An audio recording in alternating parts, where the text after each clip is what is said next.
Okay, boys and girls, today we continue with our study of series. So last time I tried to paint the big picture here. What we're trying to do in this chapter is establish this amazing bridge between functions that don't look like polynomials and really, really long polynomials. We got a little tiny taste of that last time, but in order to get the full effect, this is the ultimate right here when we figure out a way to do it for a general function. In order to get that full effect, we need to take a little detour here and review our series, our skills for adding numbers, infinite many of them. And I thought we could start with this beautiful little problem here about clocks. A simple observation when you look at a clock is that at 12 o'clock, the minute hand and the hour hand are overlapping, one exactly on top of the other one. And then soon after that, well, the minute hand travels faster, so it starts taking off. And the hour hand tries to go, but it goes much slower. So by the time 60 minutes have passed, the minute hand is back up here, but the hour hand has traveled 5 spots here on the minute marks. And so after 6 minutes, you're back here. And after 5 more minutes, the minute hand tries to catch up with the hour hand, and it moves 5 minutes, so it'll move here. But by that time, the hour hand has already moved just a tiny bit, so they're still not overlapping. And so this one, the hour minute hand will try to catch up to the hour hand, but every time it tries to catch up, the hour hand moves a tiny bit more, and so on and so forth. And the fascinating question about this beautiful little problem is, what time? What is the exact time when they will overlap again? Clearly, they overlap again sometimes, soon actually, because for example, at 1:15, the hour hand will be somewhere here, a quarter after 1, and the minute hand will have passed it already. So after 1:15, clearly the minute hand has overlapped it and passed it. So somewhere between 1 o'clock and 1:15, this is 1 o'clock, and this is 1:15, somewhere between there, they do overlap one exactly on top of the other. Now, I'm not interested in estimations. That's pretty boring. I want the exact amount. More than that, I want to use this this opportunity to explore some of the topics at hand. Mainly that we should be reviewing things from pre-calculus, such as these famous series. In fact, these are related to the clock problem, and so let's get to it. We're going to solve the clock problem and review some of these at the same time. Let's review some of these first, and then we'll come back to the clock problem so that we have some tools right at our disposal. So this one is super easy. This is the sum of a constant. You see that n is running from 1 to k, and all you have is k here, c here, assuming that it's a constant. There's no n involved here. And so really this would be a simple example of such a problem. We could say something, for example, the sum of 5 as n runs from 1 to 3. So when I plug in n into here, there's nowhere to plug in, so it's just as good as done. All you get is 5. When you plug in n is equal to 2, you get 5 again. When you plug in n is equal to 3, you get 5 again. And so what you get is, you get 3 5s. Okay, that's the sort of thing we're thinking about when you're adding a constant. It's the easiest thing in the world, because the addition of a constant many times just turns into multiplication. And so you could do this all day long. If you had, for example, the summation of 7 as n runs from 1 to 10, clearly you're going to get 7 plus 7 plus 7, a bunch of times. And so in the end, you're just going to get 10 times 7. That's how we add constants. It's the easiest thing to add in the entire universe of adding. Okay, then let's review the first degree sums. So I'm calling this first degree because the n is raised to the 1. Here, this would be second degree, where the n is raised to the second, and of course third degree and whatnot. This one basically says that, for example, if I was to add all the numbers from 1 to 100, add up all the numbers starting with 1 all the way to 100, this is telling me that the answer would be 100 times 100 plus 1, all that divided by 2. That's what that's telling me. And so there's a couple interesting questions here. One is, how do you use it? Well, it's super easy to use it. That's how you use it. Second, more interesting question is, how do you prove it? You want to just not be the type of people that just memorize things. Oh, okay, the teacher said so. There's a lot of pleasure in understanding where these things come from. In fact, that might be the only pleasure here. Just memorizing stuff probably offers zero pleasure. If you're like me. So I love to understand things. So I would try, if I was a student taking this class, and for some reason I haven't seen a proof or two for this, I would start looking for that. Maybe I'll provide one of my favorite proofs here later on, maybe. All right, this isn't like a full pre-calculus course, so I don't know how much I should go into this. It may not be the appropriate place, but I'll touch on it a little bit. Let's think about what this one says. This one says you can add up squares. So, for example, if I wanted to add up, say, all the numbers squared as n runs from 1 to 100, well, this would be 100 times 100 plus 1 times 200 plus 1. Just plugging everything into here. You plug this number, 100, goes 100 there, 100 there, 100 there, and then, of course, you divide by 6. And that's how you would add up all the squares. This, if you crank that out, that's exactly the same thing as 1 plus 2 square, which is 4, plus 3 square, which is 9, plus 4 square, plus all the way up to 100 square. It's so beautiful. Instead of having to add these like an insect, you add them in the most elegant way. Again, you should be looking for two things here: understanding how to use the formula, and second, understanding how to prove it. Both are, but the second one, of course, is the most beautiful part. And same thing for third degree geometric sums. We've talked about telescoping sums. I want to talk about a little bit about telescoping sums because they're going to play a fundamental role in our understanding here. Telescoping sums are sums where the middle stuff cancels and all you get is the ends of a sum. So you don't really want to add them. Let me give you an example. Suppose that you had to add n plus 1 squared as n runs from 1 to 5 minus n squared. So this would be equal to, as I plug in the 1 here, the 1 there, I would get 1 plus 1 squared minus 1 squared plus 2 plus 1 squared minus 2 squared plus 3 plus 1 squared minus 3 squared plus 4 plus 1 squared minus 4 squared. Can't believe I get paid to do this. Plus 5 plus 1 squared minus 5 squared. And that's where you stop. And so I know a lot of times you've been told to simplify, but actually it's a super bad idea. Most of the time, if you simplify, you hide patterns. And so I'm of the school of thought that you should never simplify. You should look for patterns and clean them up. Don't simplify. Simplifying is for the birds.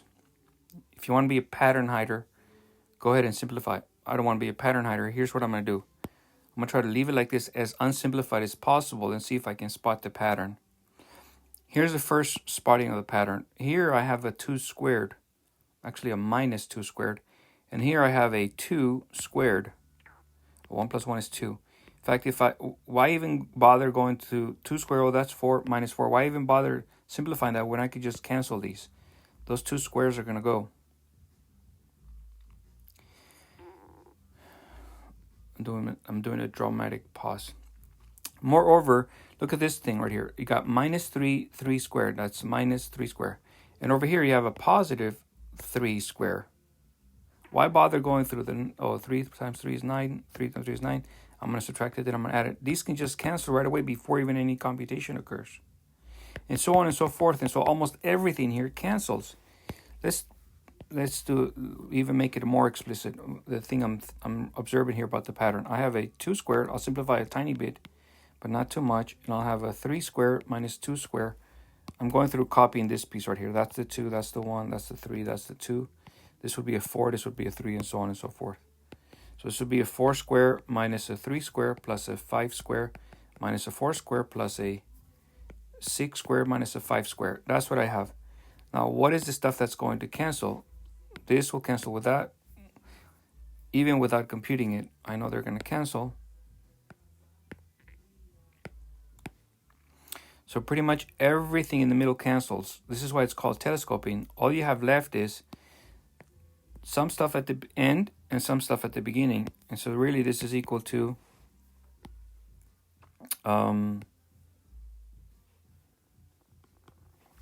really this is equal to 6 squared minus 1 square.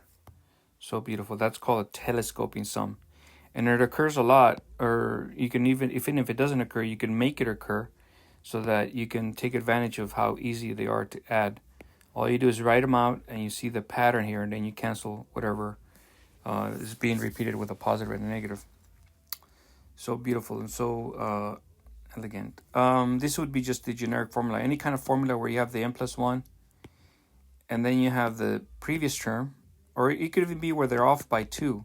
If they're off by 2, it'll just take a little longer to cancel, and you'll have 2 things at the end and 2 things at the beginning, or 3, whatever. As long as this is some sort of finite difference, you'll have a bunch of stuff that cancels in the middle. Those are telescoping sums.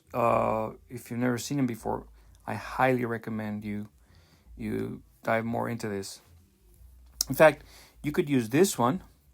You could use the telescoping sum to prove that one and to prove that one and to prove that one. Amazingly, who would have thought that this has to do with that? Moreover, amazingly, the telescoping sum is the discrete analogy of the fundamental theorem of calculus. This is Calc 2, so in Calc 1 you should have seen that whenever you're integrating some function f of x, all you do is take the endpoint f of b minus f of a. This is analogous to the telescoping sum. In fact, you could use the telescoping sum to prove the fundamental theorem of calculus for the integral from a to b for some function f of x. Incredible stuff. Okay, but this is not Calc 1, so I'm not going to go too much into that. You have to pay extra for that. So, yeah, I think I should review just a tiny bit just to show you a little tiny taste of the beauty of this telescoping sum. I could prove this one using telescoping sums. Okay, talk is cheap. Let's do it. Here's how I'm going to do it. The goal here is to prove that if I sum n's starting with 1 and stopping, say, at, I don't know, I could use k, but I find that a lot of students find it more comfortable to use a different letter, or actually a finite number, like, say, I don't know, 13. I'm going to prove that that's equal to 13 times 13 plus 1 all over 2. Definitely, if I could prove it for 13, I could surely prove it for 117. Surely I could prove it for a generic k here. But using the 13, I think, might make it more feasible for a lot of students. If it doesn't, if that offends you, please forgive me. We have a lot of classmates here. I'm sure somebody will appreciate the 13. Lucky number. All right, that's what I want to prove. Here's the proof. The proof is amazingly creative. Like, you would never even think about it if you've never seen it, unless you're a math god. But I've seen it done before. You start off with n plus 1 squared minus n squared, and you think, okay, what the hell does that have to do with that? It seems like nothing, right? But wait, there's more. You could turn this into, old school polynomial, foiling this out. How do you fold that out? This is from third grade school. N squared plus 2n plus 1 minus n squared. So I could clean that up and I could say that n plus 1, that quantity squared minus n squared, is clearly equal to 2 times n plus 1. Right? And then I could slap sums on both sides. Duh. Slap a sum on this side, slap a sum on this side. Not just any sum. I'm going to take the sum as n runs from 1 to 13. As n runs from 1 to 13. Okay? And then I'm going to clean it up just a tiny bit. So this will give me the sum as of n squared, n plus 1 squared minus n squared. as n runs from 1 to 13. I'll distribute this a little bit and pull out that constant, so it'll be 2 times the sum of n as n runs from 1 to 13, plus the sum of just 1 as n runs from 1 to 13. What happened here is I took this sum and I distributed into both of these terms. That's one of the properties for sums. And then here I could take it outside, so I'll get 2 times that. Clear? So go through each step by step. This step should be clear. This is just third grade mathematics. This is just creative stuff, slapping a sum on both sides. And this is just rules or properties for sums. You can distribute these. Got it? Wait, there's more. So on the left-hand side, I'm going to try to do some telescoping sums, right? I think this is going to be telescoping sum. If I plug this, I'm going to be plugging in the 1 in here and in there. And then I'm going to plug in 2 there and then 3 all the way till I get to 13. So it's going to look like this. When I plug in the 1, I'll get a 2 square minus 1 square. When I plug in the 2, I'll get a 3 square minus 2 square. When I plug in the next one, I'll get a 4 square minus 3 square, 5 square minus 4 square, ... 14 square minus 13 square. That's what I'll get on the left-hand side. On the right-hand side, I'll get 2 times the sum of all the n's as n runs from 1 to 13. I have no idea what this is. I'm pretending I don't know what it is because I'm trying to prove that it's something I think it is. So I'm not going to assume that I know what I'm trying to prove. That would be called circular argument. That's for lowlifes. We don't do circular argument. All right. So then this one is super easy. This is a constant 13 times. This is 1 plus 1 plus 1 plus 1. 13 times. I could do that with 2 brain cells. That's going to give me 13 times 1. Right? Now the left-hand side is going to be super easy to add. And here's why. I've got a 2 here and I've got a minus 2 here. I've got a 3 here and I've got a minus 3 here. I've got a 4 here and I got a minus 4. That's how I cooked up this polynomial to begin with. I cooked it up to be a telescoping sum so that this piece would be easy to do. Duh. This is why they pay me insane amounts of money. So I get that this is equal to, sorry, I should not have, this is 14, but I'm going to write it 13 plus 1 squared minus 1 squared. And that's equal to 2 times summation of all the n's as n runs from 1 to 13 plus 13 times 1. Again, I went against my own advice and I hid the patterns. I was a pattern hider. By writing 14, it should have been 13 plus 1. Okay. Now, this would be, I guess this, what I'm going to do here is I'm going to isolate this. I already know how to do this. This is just 13 times 1. I already know how to do this. This is just simple. All I got to do is move this over to the other side, clean this up, divide by 2, and I'll have a formula for this. I want to solve for this piece right here. Isolate it all by itself on the right-hand side, and I'll have a solution for it, and hopefully it's exactly the same thing as that. So here's how that's going to go down. This will be 13 squared plus 2 times 13 plus 1 squared minus 1 squared minus 13 times 1, and that's equal to 2 times the sum as n runs from 1 to 13. Duh. All I did was do the FOIL here and move this to the other side. Capiche? Now that's going to give me, first of all, this is going to cancel. Forget about that. I got 2 13s, take away 1 13. That's going to give me 1 13. So I got 13 squares plus 1 13. That's equal to 2 times the summation of all the n's as n runs from 1 to 13. I could factor out a 13 out of this and have 13 plus 1. I could divide it by 2, and that's equal to the summation of all the n's as n runs from 1 to 13.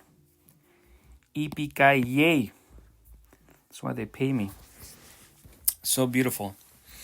You can see there's absolutely nothing special about 13. This would have worked out just as well for 17, for 150, for any value k.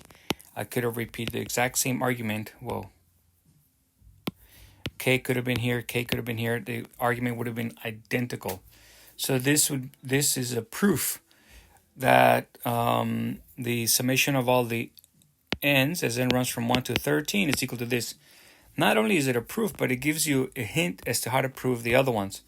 You can also prove that using the same technique. We use this crazy technique of telescoping sums to prove that one. We can use the same technique to prove that one and to prove that one. And to prove all the other ones, 10 to the fourths. It's just who's got time to prove all of them, right? Well, if you ever get stuck in jail or somewhere, you can just start proving them for fun. But the point is that this guy right here will help you prove all of them. So beautiful. I love telescoping sums. Okay. So that's going to, I think that's going to do it for the review of just the pre-calculus and sums. I want to look ahead. Ultimately, this is the goal here. We want to figure out how to make this bridge for general functions, how to turn them into polynomials. That right there, that's the money. That's the dream. We already did it a little bit for some easy functions using these cute creative ideas, but we want to do it in general. We want to review our sums, be super strong in our sums. We want to be super good at understanding telescoping sums. And the next thing we want to do, let me tell you what the next thing we want to do is, okay? These sums are going to get crazy for us pretty soon. They're going to get to where they don't end at k, they go all the way to infinity. And so we're going to have to upgrade our skills here. And to do that, we're going to get super difficult sums. Oh, by the way, did we ever finish that one? We haven't. Some of these sums are so difficult that we might not even be able to get the exact number value that they're equal to. We won't know, but we'll be happy just knowing whether or not they converge to something, whether they're something finite or whether they're just nonsense, infinite or divergent. So that's where we're going to be headed towards. This idea of convergence is a huge topic. And that will require like a week's long or a couple of weeks worth of work. All right, I think today we should end the lecture with this cute little problem that we started off with. So again, the discussion was that the minute hand moves and tries to catch up, and it moves 60 minutes, and it hasn't caught up because by the time the 60 minutes are over, the hour hand has moved. So from here to here, 60 minutes have passed. And from here to here, again, 5 minutes have passed where the minute hand tries to catch up.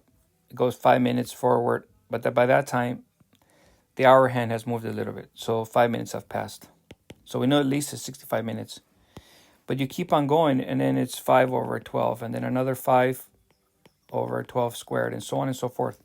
So really, if you keep adding the minutes where the minute hand tries to catch up, it would be a sum like this: 60 minutes for sure, plus 5 minutes, plus 5 over 12, plus 5 over 12 squared, plus 5 over 12 to the third.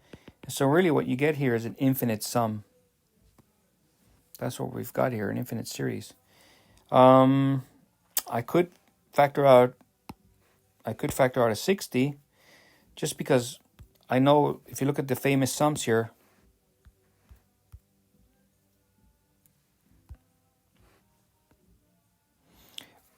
when you start off at the 0th power, you have 1 plus r squared plus r to the third plus r to the fourth, plus r to the 10th, whatever. This would be r to the 11 minus 1 all over r minus 1. So long as you start off with the 1 and then the r and then you increase the powers of r. But starting off at the 1 is crucial for this formula to apply. So having said that, let me see here. What are we going to do with this one? So this one is the sum of all the 60s. Let me write it better. This is not the kind of teacher I am. I'm going to give myself some nice room here for some beautiful ideas. 60 plus 5 plus 5 over 12 plus 5 over 12 squared, If I factor out the 60, that would leave a 1 plus a 1 over 12 plus a 1 over 12 squared plus a 1 over 12 to the third plus a 1 over 12 to the fourth. All the way, this is going to happen all the way to infinity. Maybe it'll never catch up, huh? Whoa. That's deep. this becomes 60 times. Now I can add this up. 1 over 12 to the infinity plus 1 minus 1. All over 1 over 12 minus 1. Boom. And this guy goes to 0 because you're just taking power, infinite powers of 1 over 12. So really what you have here is 60 times negative 1 over 1/12 minus 1. Or said differently, let me think. 60 times, what is that? Negative 1 over negative 11 over 12? Or 60 times 12 over 11. And that's the exact answer. This is the number of minutes that it will take for the minute hand to catch up with the hour hand. It'll be exactly, 60 times a little bit more than 1. That's exactly when it'll catch up. We did this using the beautiful geometric sum. Okay, boys and girls, we'll talk soon. Next thing we got to do is develop this idea of convergence and divergence. Okay, see you guys next time.